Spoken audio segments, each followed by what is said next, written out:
Have you ever had one of those days where nothing terrible actually happens, but when the sun goes down and the room gets quiet, you just feel this weird empty numbness? On paper, you're fine. You went to school or work, you laugh at a joke, you talked to your friends, you sent a few messages, you did what you had to do that day. But then you get home, you throw your bag on the floor and tell yourself that you're just gonna rest for 10 minutes or so. Then suddenly it's dark outside. Your room is a mess, the stuff you actually wanted to get done is untouched, and you realize that you just spent the last 2 hours blankly switching between TikTok, YouTube Shorts, or even Instagram, or maybe just staring at the ceiling. And the worst part is, you weren't really enjoying it. You were just trying to make an evening disappear. We live in a world that is so loud yet somehow incredibly isolating. We are surrounded by millions of people online, but we barely see the same faces in person. We've traded real quiet moments for a constant buzz of background noise, traffic, notifications, video game OST, podcast playing while we drive just so that we don't have to be alone with our own thoughts. And it's exhausting. And when the weight of the world gets heavy, whether it's about academic burnout, a relationship stress, or just something massive, overwhelming, that uncertainty about what the future even looks like, it's so easy to just suddenly shut down. Sometimes that numbness stretches out so far that it turns into a really dark and painful place. It can make you feel worthless or like a burden, or make you just want to find a way to make the pain stop. If you're there right now, or if you've been flirting with that edge, then please just hold on for today. This life is a perpetual present, and things do change. You don't have to carry the whole house while it's burning. Send a text or reach out to a friend, a relative, or anyone. Suffering in isolation and the weight will crush you. But the second you disclose it, or the second you talk to another living, breathing soul, that shame starts to dissolve. You aren't broken, and you definitely aren't alone in this world. Because here's the thing that we keep forgetting.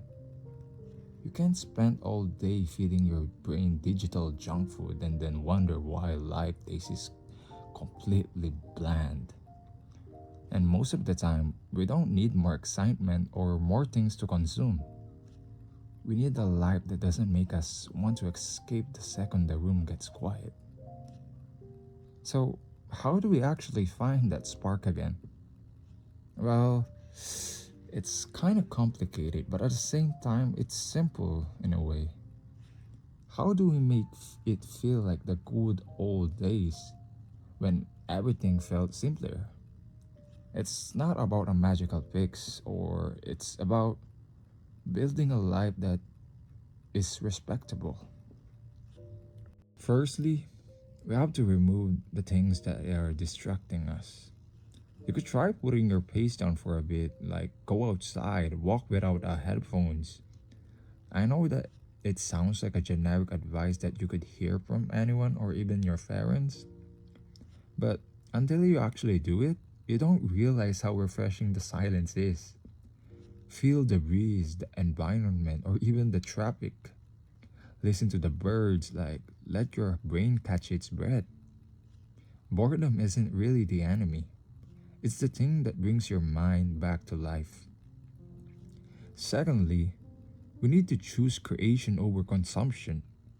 We are a generation of consumers. We'd rather watch gym edits instead of actually going to the gym. We look at success video instead of working towards our goal on being successful. We watch over people live instead of actually living. Go make something. It doesn't have to be art. It doesn't have to be pretty. And you don't have to post it online for any sort of validation. You could, like build something in Minecraft or learn a song in the piano or cook a real meal with ingredients that actually exist in the nature. Quality inputs give you quality outputs, both for your body and your thoughts. And finally, look for the momentum. It doesn't have to be a massive success. You just need to move the needle a little bit. Finish the assignment a week before the deadline, or go for a short run. Say hi to that person that you always see at the local coffee shop, even if it feels awkward. Growth is clunky and vulnerable. You're gonna fail, and you're gonna have bad days. And you might get a 70% on a quiz or maybe even fail, and everyone else got 100. But who cares about that? Life isn't a race to perfection.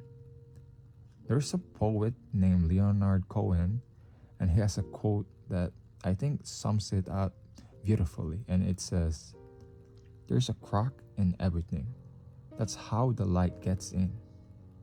Your flaws, your struggles, the times you sleep up and spent the whole night scrolling, those are the cracks. That doesn't mean that you're defective. That just means that you're a human being, that you're alive. So don't worry about trying to feel amazing every single second. Just try to build a day to day routine that you don't constantly feel the need to run away from.